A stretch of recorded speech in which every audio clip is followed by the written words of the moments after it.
Well, getting eaten alive by mosquitoes, but I come in here and get this trailer insulation out of here before the bear rip it apart anymore to get to the bees' nest that the bees are putting inside it. The bees like the little cracks in between. Nice warm spot for their nests. The bear kind of made a mess out of this side and the other. So we're going to use it up at the house. I'm going to come down here and pick up the remainder. Tires on this side look good. Hopefully they're good on the other side.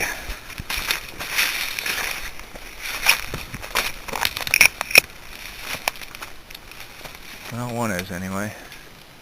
Yeah, I'll pull it out and see what I got. Yeah, they made a big mess over there, chewing in there. So I didn't pay attention to what time it was when I hooked onto this thing, but I had two flat tires. The ones in the back on both sides were flat. They didn't look bad because they were sitting level. But anyway, had a tire that was froze up, so that was dragging. Couldn't get that to turn, which compounded the problem of trying to maneuver in here. It should have been an easy swing it right in job, but I got the trailer in here. The other thing I did this morning, as you can tell by these piles of mud, is washed off the dozer track so I could park that inside, because it might be frozen by the time I use it again.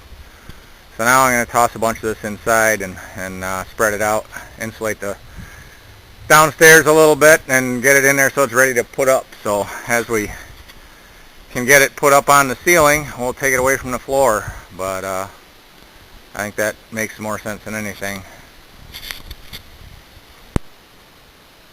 Just a little interesting observation. Mice will chew into this blue foam.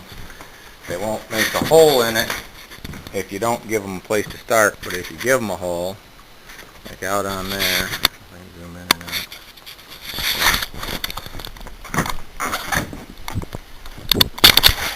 One second. What they do is they go in along the edge. If you give them a small hole, small gap, they'll keep going. So when we put this in, we got to make sure we get it super tight. But unlike fiberglass, they'll just go right into it and make a hole where there wasn't one in fiberglass.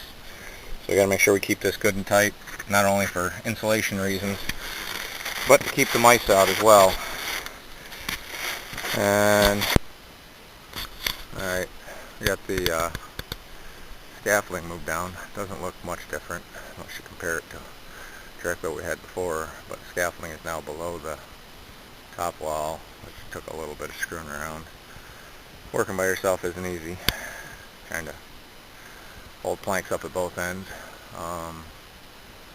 What else did we get done? I got all the fascia on up there on the end and up top. So this end, everything is done below the roof line except for the little bit small triangle up there, but I measured up what I need and we'll fill in small pieces once we start making small pieces of siding. No sense cutting off the long pieces. And then I got the foam trailer at the other end, and I put 2 layers of foam over some of the floor